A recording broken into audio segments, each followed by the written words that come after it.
vaccinale per fasce d'età da maggio a novembre, una fascia di tempo assegnata ad ogni categoria per la prima e la seconda dose. Se arriveranno più vaccini, promette Zaia, si anticipa. I ristoratori e i baristi padovani annunciano una manifestazione per il 26 di aprile che definiscono della falsa ripartenza. Verranno rallentate alcune arterie del capoluogo euganeo. Lo sciopero dei lavoratori a CTV nel primo pomeriggio a Venezia contro il taglio degli stipendi crea il caos, traffico, Ponte della Libertà bloccato per ore. Individuato dall'Università di Padova il ceppo virale di VOA, inizio pandemia, è quello della coppia di turisti cinesi, primi malati in Italia. Il sindaco lancia un appello ai suoi cittadini per ricostruire la catena di trasmissione.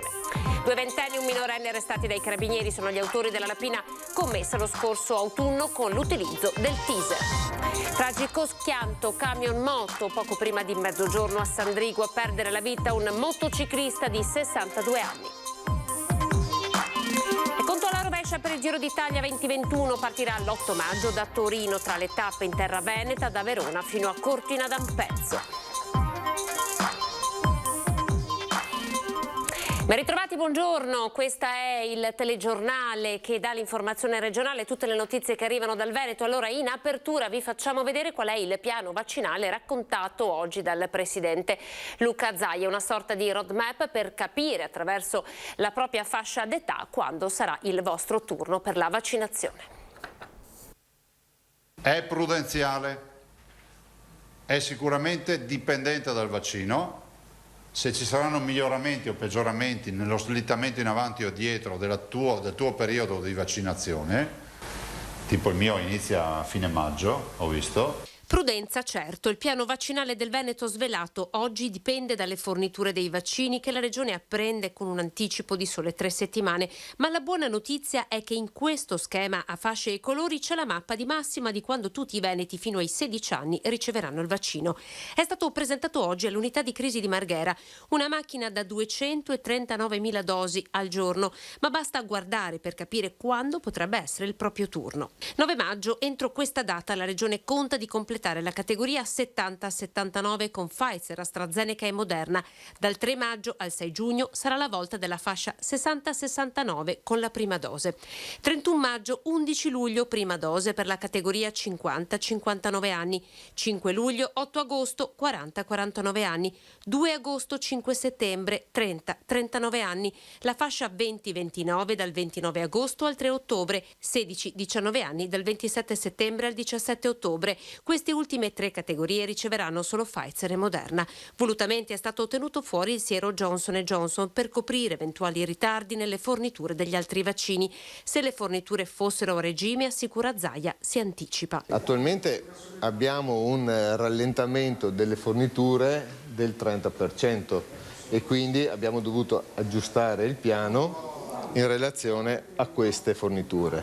Adesso iniziamo ad avere un outlook certo di 3 settimane e due fornitori, Pfizer e Moderna, iniziano ad essere più regolari. Poi lo leggo anche dalla stampa, dovrebbe entrare anche CureVac.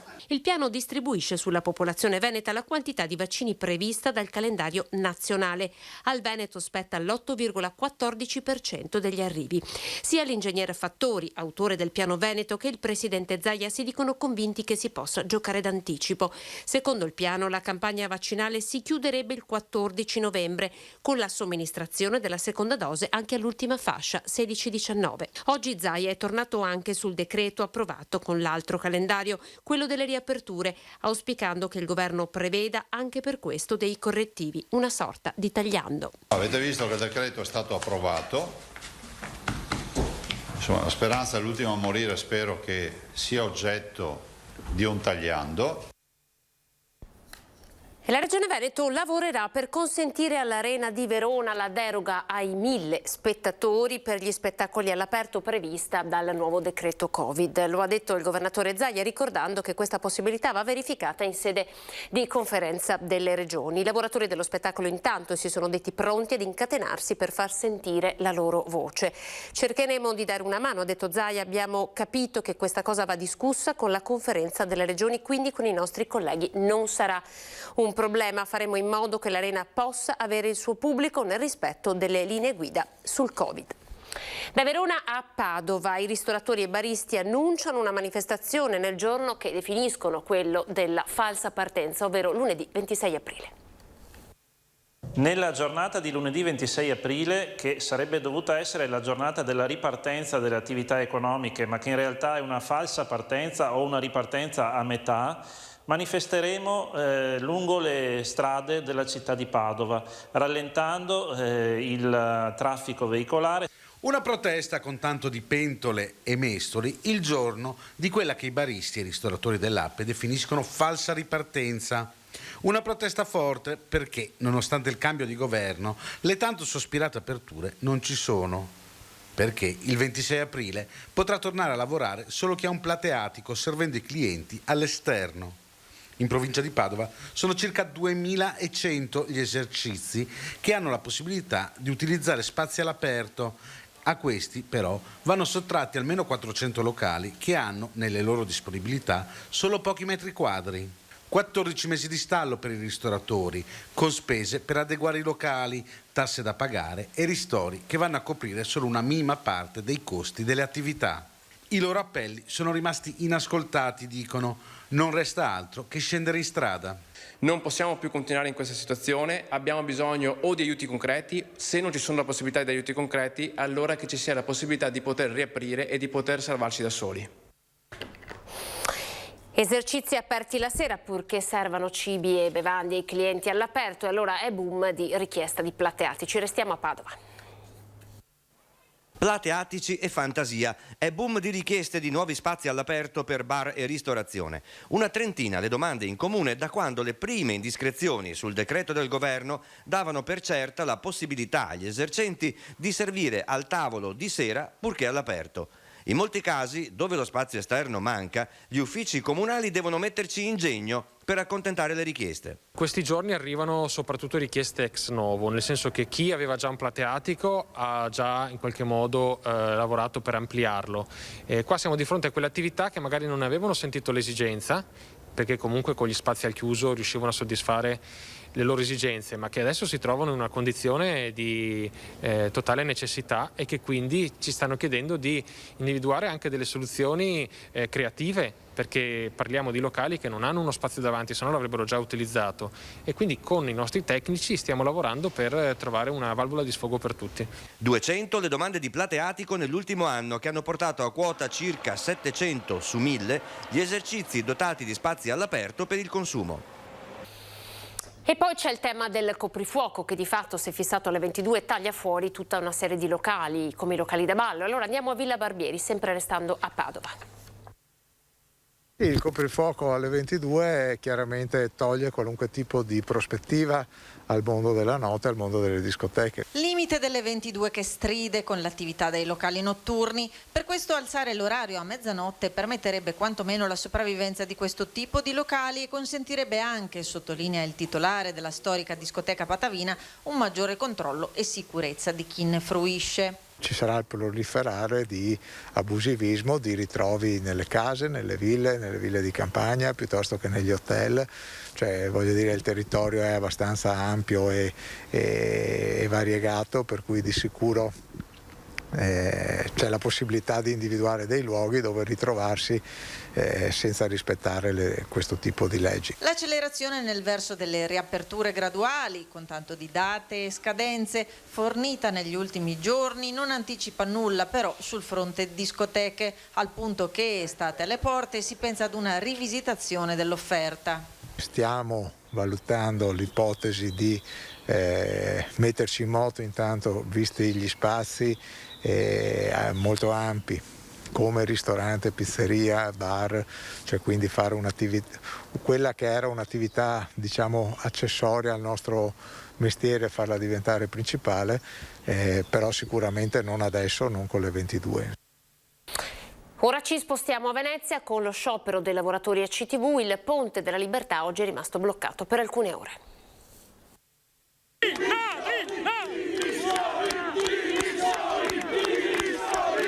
la richiesta che viene da questi lavoratori dell'azienda che lei ha la pretesa di dirigere, chiedono il ritiro immediato di qualsiasi provvedimento che voi avete messo in atto. L'unico impegno che oggi ci possiamo prendere è di riuscire a portare anche voi al tavolo con il sindaco al quale le altre organizzazioni sindacali hanno chiesto un incontro. Quando saremo davanti al sindaco decideremo tutti assieme quello che è meglio fare.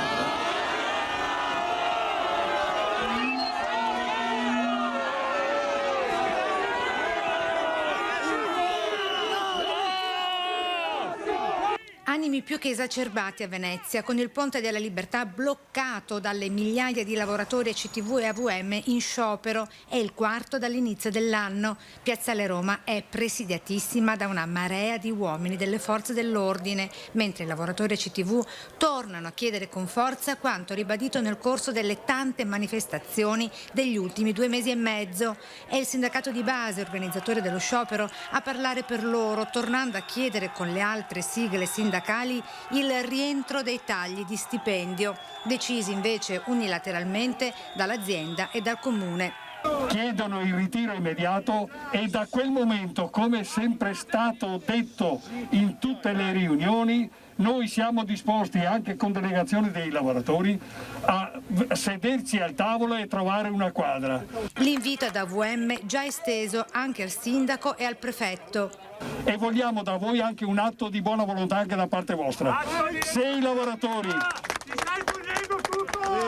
i lavoratori sono arrivati a questa esasperazione, purtroppo dobbiamo dire che la responsabilità è anche vostra.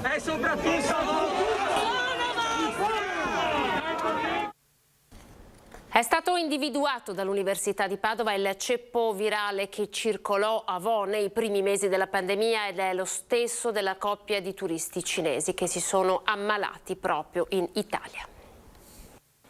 Manca l'anello di congiunzione tra il ceppo del virus circolante a Vo, scoperto in quel tragico 21 febbraio 2020, data della morte di Adriano Trevisan, e la coppia di turisti cinesi provenienti da Wuhan, primi malati identificati sul nostro suolo nazionale. Il virus che ha colpito i cinesi e le persone che si sono ammalate a Vo è lo stesso. A scoprirlo gli scienziati dell'Università di Padova, coordinati da Andrea Crisanti, che hanno confrontato campioni di sangue della coppia cinese con quelli prelevati a Vo. Questo possiamo dirlo dai quasi 3.000 prelievi che sono stati fatti dalle persone e le verifiche soprattutto di positivi, sul quale poi è stato fatto uno studio per quanto riguardava la durata del titolo anticorpale, che è stato pubblicato in questi giorni. Da Malpensa i 2 cinesi iniziarono il viaggio in Italia toccando tra le prime città Venezia e Verona. Qui potrebbe esserci stato il contatto con uno dei cittadini di Vo, portatori sani o meno della terribile pandemia tra i vigneti dei Colli Padovani. L'appello 2 voci di Andrea Crisanti e del sindaco di Vo Giuliano Martini punta a ricostruire la catena di trasmissione del virus. Contatto diretto o un contatto con persone che sono state a contatto a loro volta, da quello che si è capito, non un contatto proprio con i 2 cinesi, ma quantomeno con lo stesso virus, con lo stesso ceppo, e quindi negli ambienti o con persone che sono state a contatto con queste. Il contatto dovrebbe essere avvenuto tra il 23 e il 27 gennaio 2020. Se il soggetto sarà identificato si conoscerà più da vicino la modalità di trasmissione del virus. La cronaca: 2 ventenni e un minorenne sono finiti in manette per la rapina commessa lo scorso autunno ai danni di un coetaneo. I ragazzi avevano usato il teaser. I carabinieri del nucleo natanti di Venezia hanno arrestato 2 ventenni e un minorenne veneziani al termine delle indagini per una cruenta rapina commessa ai danni di un trentenne di Sant'Elena lo scorso ottobre. Cruenta perché per le modalità di esecuzione, oltre ad usare violenza nei confronti della vittima, che è un altro giovane veneziano, è stato utilizzato un taser per appunto impossessarsi di circa 500 euro. Uno dei tre conosceva la vittima, parte di una famiglia veneziana benestante, perché in passato gli aveva procurato della droga.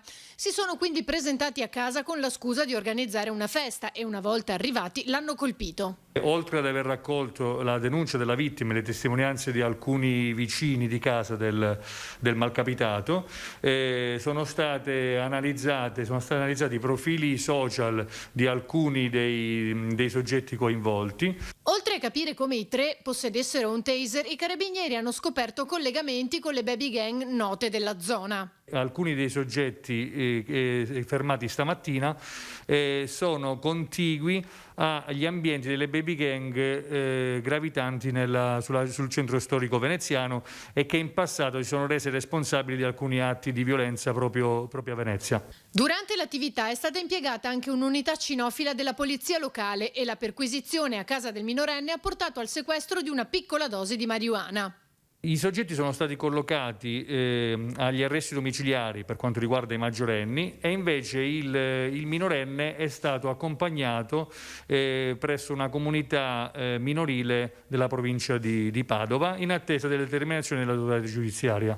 Uno dei ragazzi maggiorenni sarebbe un familiare di Ivano Gritti, il 47enne ucciso a colpi di pistola nel 2018 per cui è stato condannato l'amico.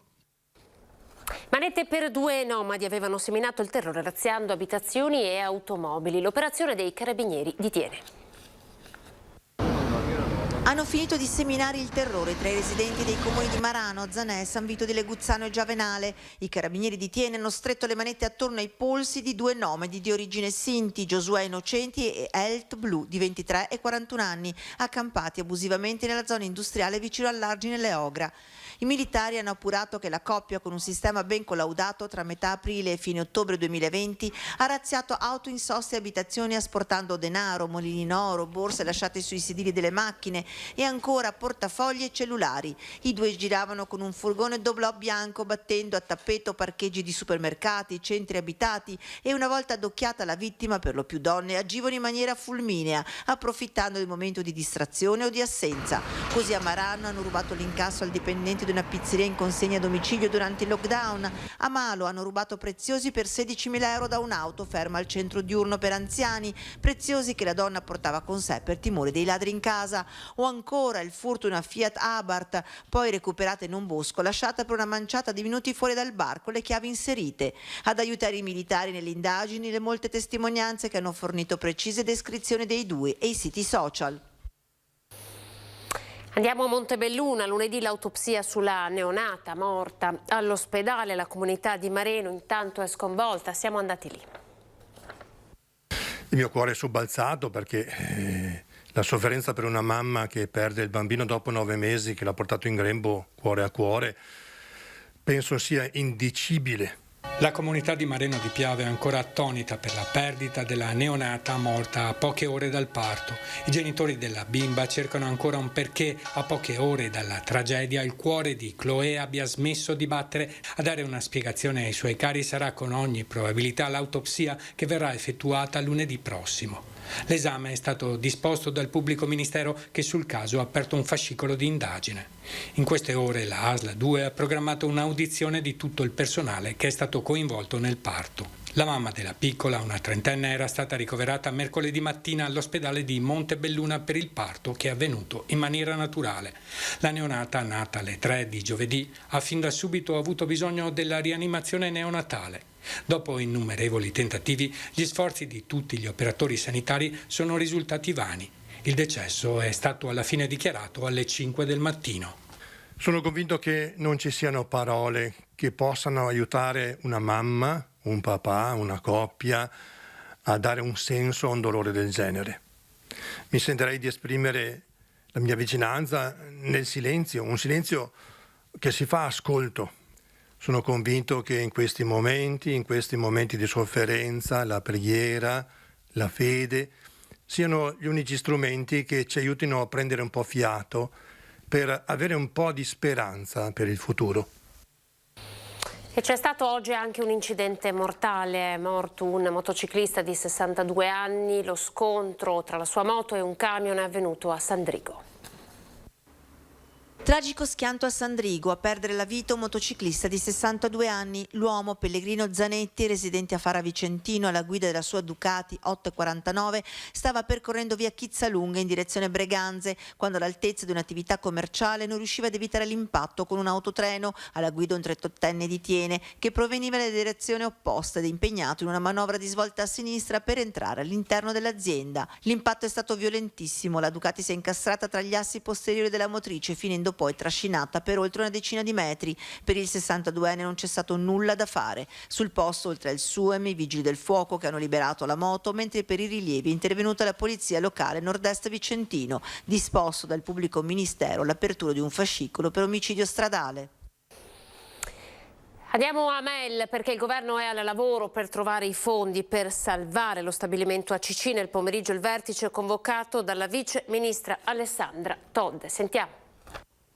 Il governo non ha alcuna intenzione di far morire ACC, lo ha detto a chiare lettere la vice ministra allo sviluppo economico Alessandra Todde nel corso del vertice convocato per la soluzione delle crisi ex Embraco e ACC. Il progetto Italcomp non è nato da fantasiose ricostruzioni ma da una vera credibilità del piano, ha detto Todde, al tavolo cui virtualmente si sono seduti le regioni Veneto e Piemonte, le istituzioni con i sindaci di Torino e Borgo Valbelluna e il presidente della provincia di Belluno, le organizzazioni sindacali e il commissario straordinario di ACC Maurizio Castro. Il progetto per stare in piedi prevede l'ingresso di un privato. Ora bisogna solo capire in che modo e con che forza, ha specificato la vice ministra, spiegando l'impegno del governo per dare luce al progetto in modo che possa essere sostenuto. È stata la stessa Todde ad annunciare di avere ripreso personalmente le interlocuzioni con chi può garantire la liquidità necessaria per supportare ACC, confermando che si stanno mettendo in campo tutte le forze per tutelare i lavoratori e l'azienda in questa sfida. Il tempo è il nemico numero uno dell'operazione di salvataggio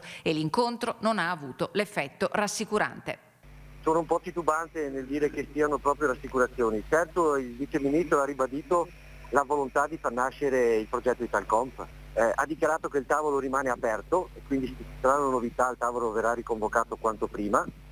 Ha sottolineato il fatto che Invitalia sta approfondendo la ricerca di investitori privati e che l'emendamento dell'articolo 37 di L Sostegno è stato depositato dal ministro Giorgetti. Questo potrebbe cambiare l'atteggiamento che le banche hanno avuto fino ad ora per la concessione di un prestito ponte ad ACC. Rimane il fatto che però abbiamo ancora oggi una condizione non chiara, cioè delle promesse. Se queste promesse verranno mantenute lo verificheremo nei prossimi giorni. Giovedì è stato il commissario Castro a comunicare alle organizzazioni sindacali la data limite del 2 giugno. Il governo ha confermato l'avvio di trattative con Invitalia per un intervento sulle banche, ma se non vi saranno garanzie di liquidità certa, quel giorno potrebbe rappresentare lo spartiacque fra la storia della metalmeccanica nel Bellunese e il De Profundis, cui nessuno vuol pensare. È conto alla rovescia per il Giro d'Italia, è stato presentato oggi a Torino, si parte l'8 maggio, sono 3 le tappe in terra veneta. Verona, Cittadella e Cortina in rigoroso ordine d'arrivo. Il Giro 2021 al via l'8 maggio entrerà in Veneto il 21 con la 13ª tappa tutta pianeggiante da Ravenna a Verona, frazione dedicata a Dante Alighieri nel 700° anniversario della morte, il quale fu sepolto a Ravenna e per alcuni anni del suo esilio visse a Verona.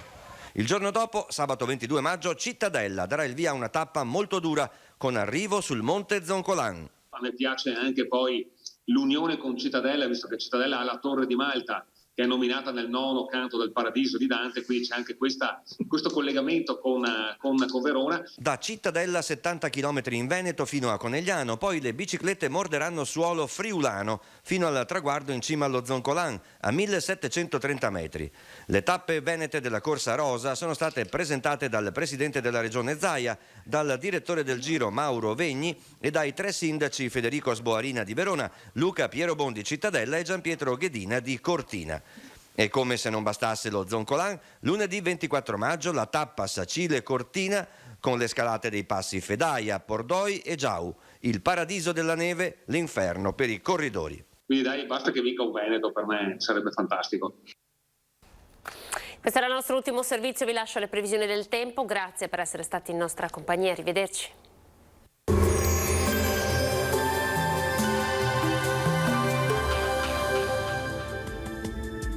Bentrovati al meteo.